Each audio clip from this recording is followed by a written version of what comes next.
Good morning, friends.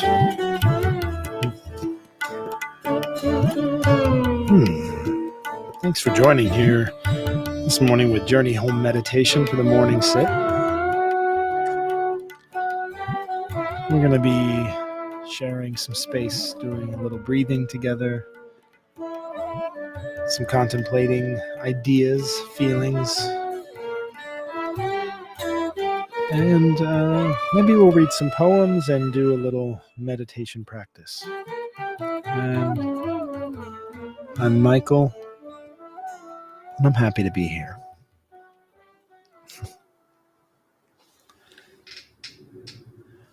Well, things are going to be changing the way it looks around here pretty soon. And we'll get into that in just a minute, but I'd just like to invite the bell in first and have a few quiet moments.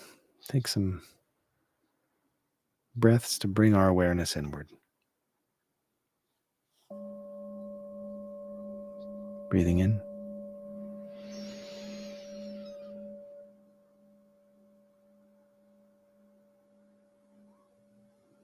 And breathing out.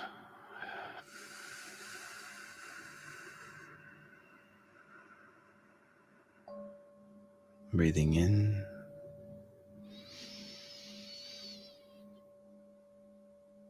And breathing out.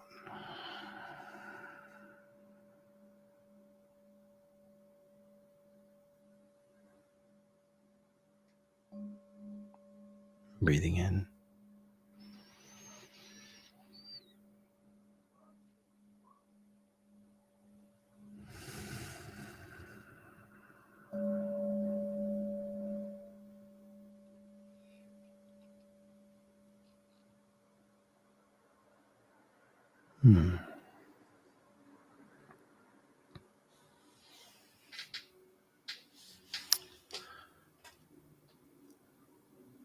Yeah, it's good to be here this morning. I am here about an hour later than I would usually like to be here, starting this morning practice with everyone, but that's okay.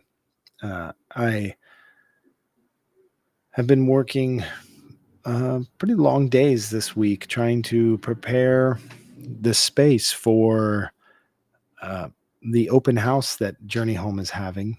So Journey Home Meditation is one aspect of a larger project. Actually, the project grew out of Journey Home Meditation, sort of. It was like we had these two entities in our lives that were receiving our attention. We had Crossroads Community Death Care that Angela and I sort of were bringing end-of-life doula work, death midwifery, home funerals, those kind of things, and a lot of just presence with death and grieving practices to our valley here. And then I had Journey Home Meditation on this other side, where I was attempting to integrate my practices into a public practice in the hopes or the plans of creating a small community of people who share in similar practices and can share where we are on our paths and learn from one another. It's been difficult to do that because I started during COVID, so it's all been mostly online. But here we are, 4 years later now, something like that. And the combination of those two energetic forces of ours came with Angela doing work for a mental health organization that combined some of the elements that we were looking at. And then I went into working for that same organization, offering peer support services for people in recovery from substance use disorders. So then in my life, all of those elements came together. They all gelled. The recovery aspect, the death and dying aspect, and the meditation practice were all the same. It was all one for me. And that's where Journey Home was birthed from. So Journey Home Support Services is this office you see behind me. we are getting ready to expand, and that expansion is opening a space that we are calling Beside, and it's beside us in the next room over, and it is a meditation hall. So this morning sit is going to be looking different, and we're going to have to work out how that's going to be, but I'm excited for that shift. And that'll begin tomorrow morning with the test run. Um, so all that is to say that there are new things moving through uh, for this practice for us here at Journey Home, and I'm excited to invite you into that. If you happen to live or are traveling through Southern Oregon in the Illinois River Valley, you are welcome to come in and join us live in person. Um, Pretty much anytime somebody's here, but the meditations will be occurring in the mornings. So long as I remember my keys.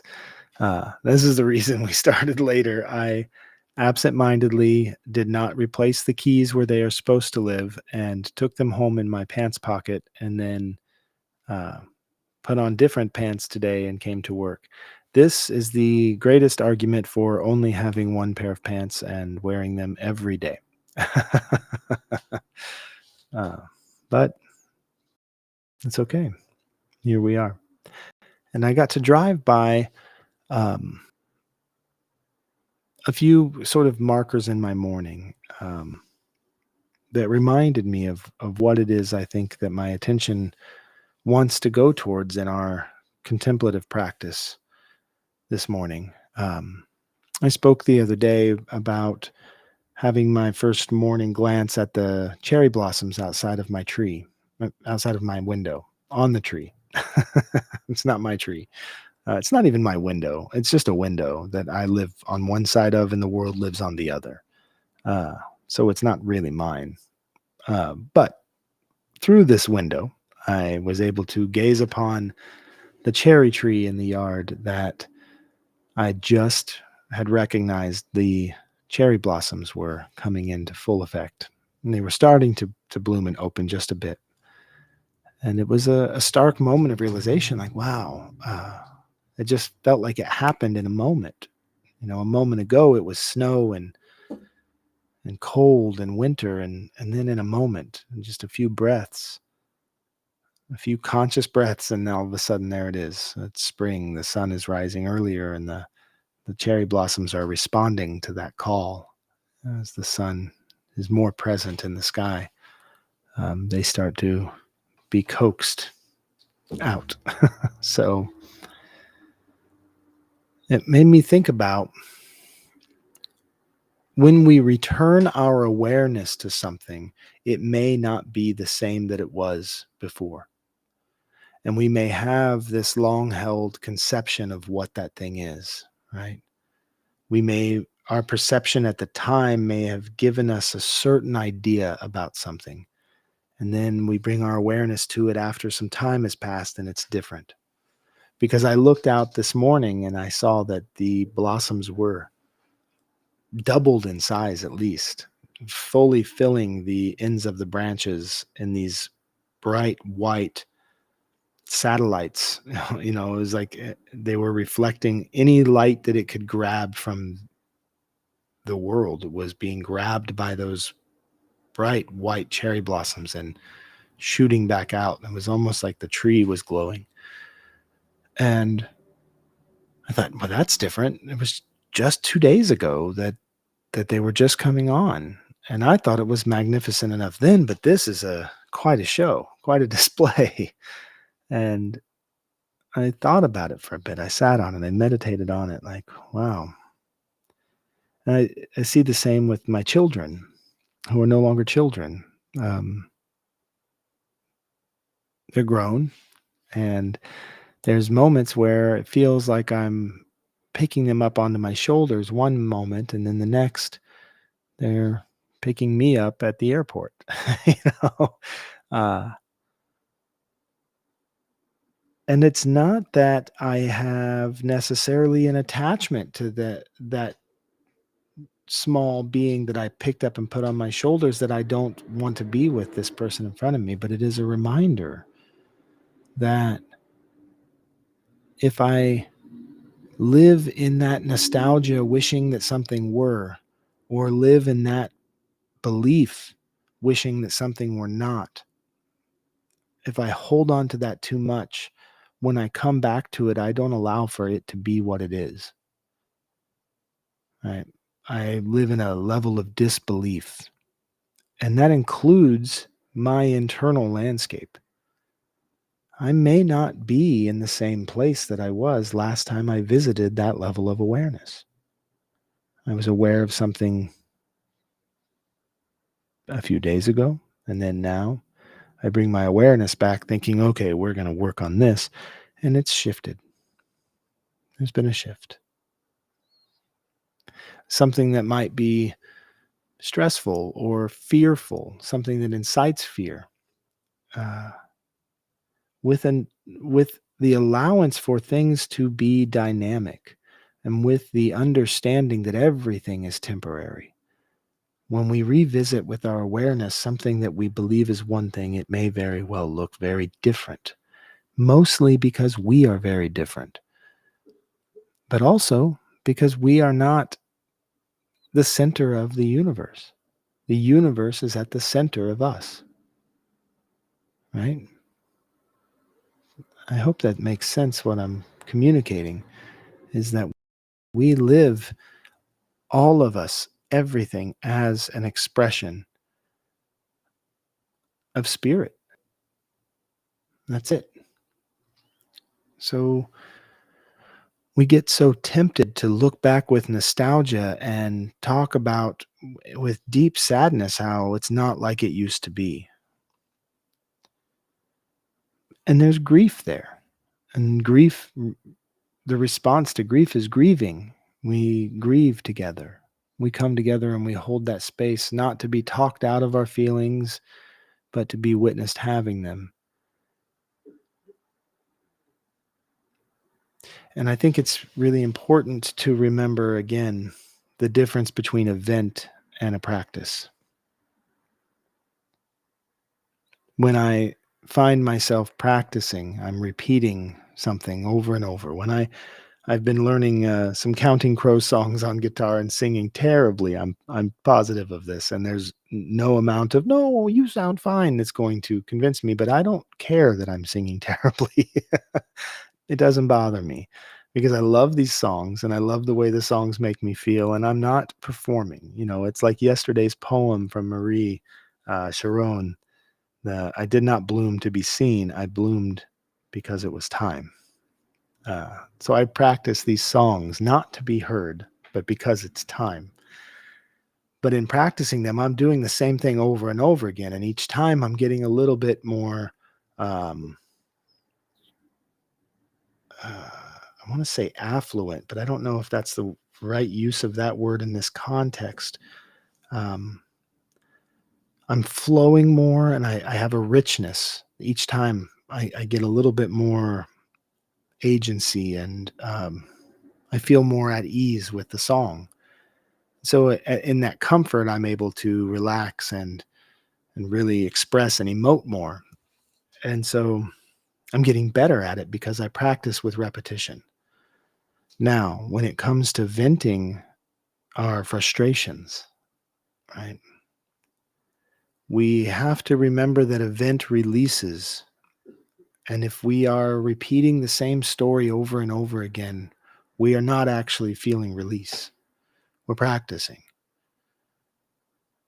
And so when we're talking about the way that we can bring our awareness back to something and allow for it to be different, the practice that you've had of the negative self-talk or the doom and gloom story, the narrative of failure or the narrative of anger and resentment that you may be carrying even subconsciously, um, it might come into play. And you have to recognize that this is your story and this is this experience. They don't have to be the same. You can let your story change with your new experience. All of that from looking at a cherry blossom tree, just a few minutes. And I was sitting at my typewriter, and I wanted to get this down in a poem, but words weren't coming. And I thought, that's okay. I don't really need to make this into a poem right now. That'll come when it comes. Um, but yeah, I'm going to share a poem. I was introduced to this wonderful poet named Jan Zwicky. Pardon me.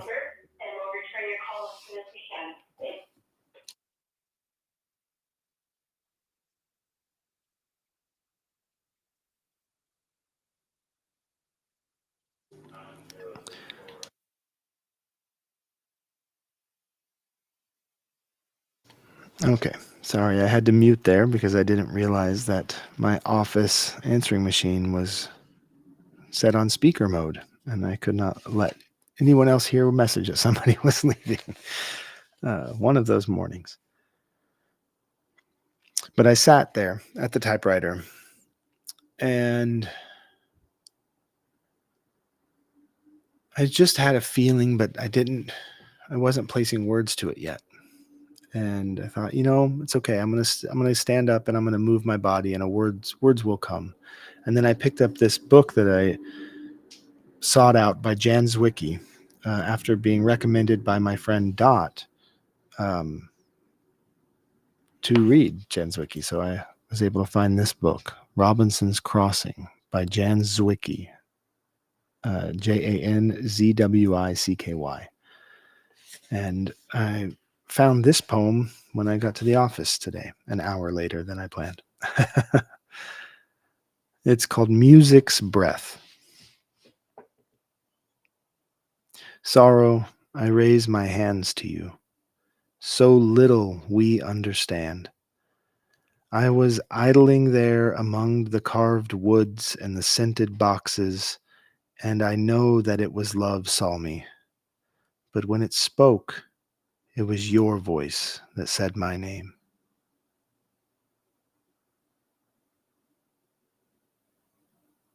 What a wonderful piece. Music's Breath. I want to read it one more time. It's a shorter piece, so I could read it here again. Sorrow, I raise my hands to you. So little we understand.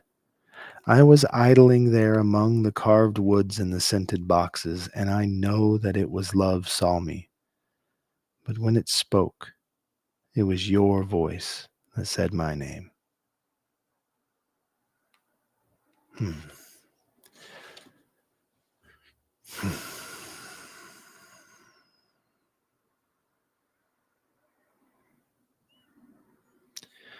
We are not unilateral beings. And we have this ability to carry our connections and our connotations and our context in all of these wonderfully woven ways, right? Picture your hands weaving your fingers together, and you can see that there's all of this different directions going, but they come together to create this container, and that's how it is in our bodies. The poet knows that it was love that they were hearing, but sorrow was the voice. And we have these depths. Have you ever been swimming in a river, maybe, or like a spring pond on a mountain? And as you're swimming through, you may find these deliciously warm spots that have been, kissed by the sun, and you're just, oh, it's heaven. You're in the mountains. You're naked. You're floating in the spring pond, and there's just, yeah, you're in bliss. And then as you move through, all of a sudden you're floating around, and then you hit this really cold spot where the spring is shooting that ice cold water into the pond, and it hits you right from behind, and you're just like, wow, it's such a shock. Um, it's the same water. It's the same pond. And it's actually that cold water that's filling this pond with its life-giving capabilities, right? This is what makes up the bulk of the water. Like this is its source. But it's jarring and it's shocking, and it's not necessarily what you were feeling in the one moment. And then seemingly out of nowhere, you find this other thing, and it's just as life affirming, but completely different. But you're swimming in the same water, swimming in the same waters. I'm looking out of my window and I'm seeing the same cherry tree, but I'm seeing a different expression. It's myself that is holding on to expectations for something to be what I think it should be now or what I thought it was. And it's up to myself to let that expectation not drive my perception and just allow things to show themselves to me. And in doing that, I'm allowing myself to see myself.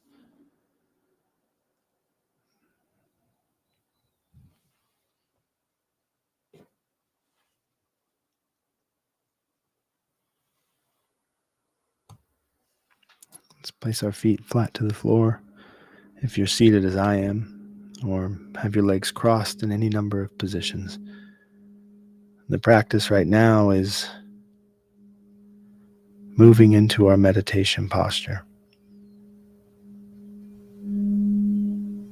And our meditation posture is simply that place in which we are finding balance in our body, in our mind body, in our emotional body.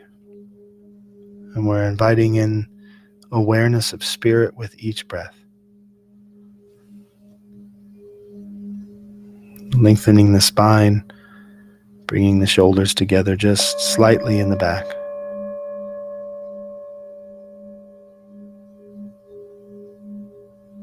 Breathing in through the nose, gently to the bottom of the belly.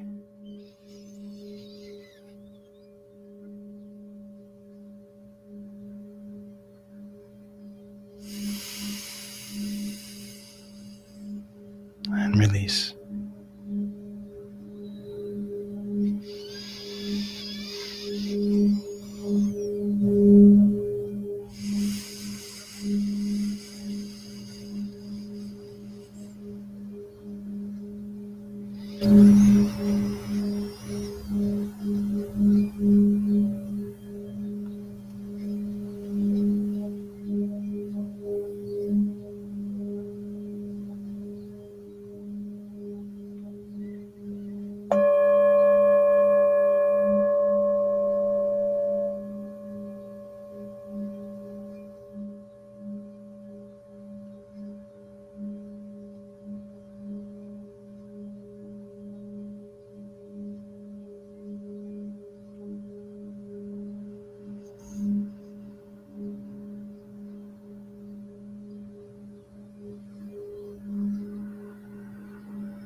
As your breath brings you into that deeper opening of consciousness, really feel in your body where the breath is moving. Your lungs expand in all directions.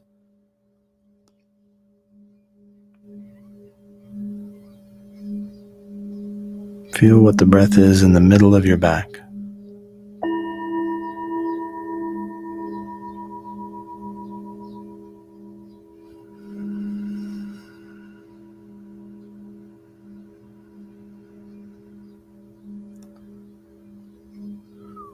Feel the slight shift in your ribs with each in-breath and out-breath, expanding as you breathe in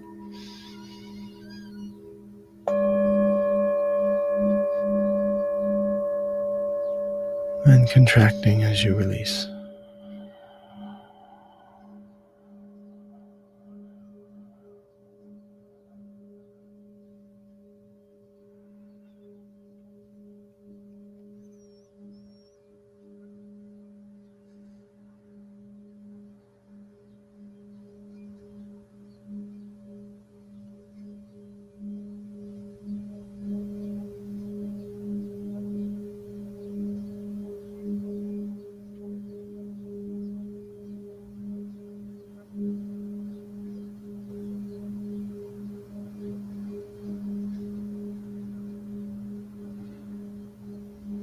There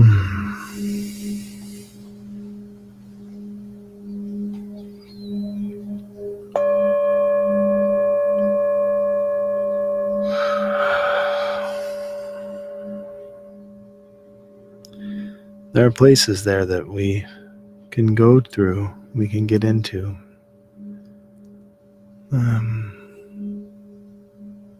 Such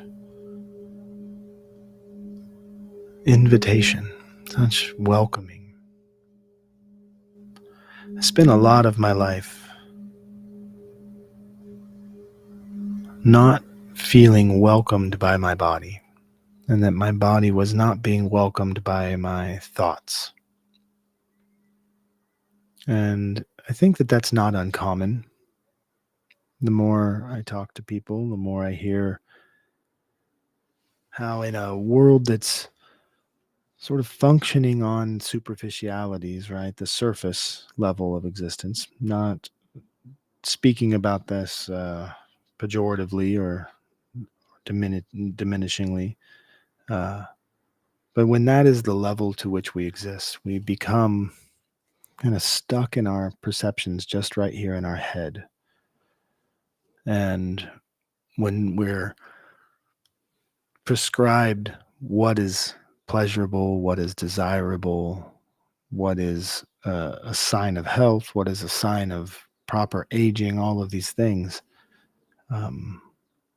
we can become wrapped up in the idea of who we are.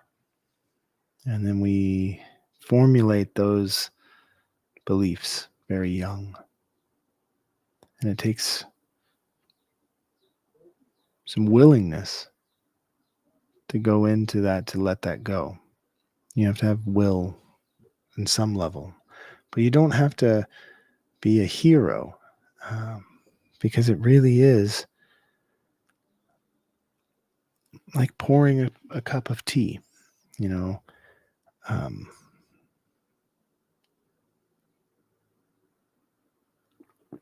was working with a person once, and his chief complaint about himself, of which he had many, as many of us do, his chief complaint was that I don't feel like I'm open enough. I'm very closed, and I don't feel that I'm open enough. And I was having a pot of tea at the time, and so I had a really handy metaphor right in my hands, and I have it right here. Oh, hey, look at that. A pot of tea. Where'd that come from? Metaphor time. So I was showing this person, I have a quart of tea here. There's a quart. This holds a little over a quart, but right now there's about a quart of tea in there. And all I have is this little tiny opening right here, right? I could take the lid off and I have this larger opening, but it would make quite a mess if I tried to fill my cup from this larger opening. So I've got this small opening, but it's plenty enough to serve its purpose, right? And as that tea comes out, all I have is a cup of this size. That's it.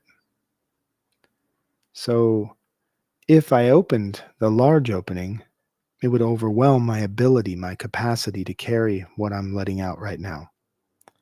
But if I use that small opening and I fill this cup just to the level that I need it, then it's manageable. It's manageable today. So the opening doesn't matter on the size. It matters how manageable you can take what you're letting go. Because when we're letting go, and this is something I learned, like many people did, from Marie Kondo, when she had her Netflix show on tidying up. I don't recall what the name of the show was. It may have been Tidying Up. But she has a few books on the art of tidying up. Marie Kondo says that when we are letting something go, it's not just a matter of letting it go, but we take a moment with it and we show our appreciation for it, even if it's something we never want to use again. And we take that space and we say, hey, thank you for serving me So if you're finding these emotions in your body that you want to release, these resentments, these angers, these preconceived notions and fears, you can hold it in that little teacup that you released from that little tiny crack that you opened up. And you can process with it and you can say, thank you. My resentment towards this person maybe protected me from reacting to them and causing more harm on what was already a harmful situation. So I didn't because I had resentments and I had anger, but I don't need those anymore. I've learned how that I don't need to react violently to protect myself in this moment. So I'm not going to cause more harm because of the harm that was done to me. So thank you for being there to protect me from causing more harm. And I want to let you go. And as we do, we let that go, the chances of us not actually feeling the desire to cause that harm to that person diminishes. And it may even just go away. This is the art of vent. You vent it out, you let it go. This is not practicing resentment. This is venting it.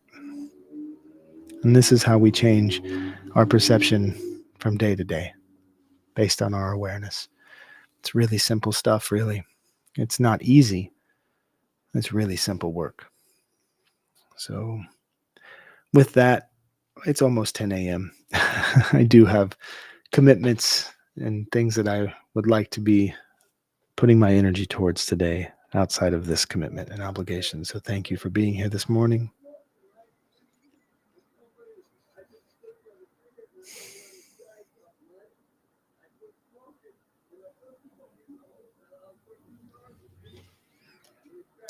Hariom.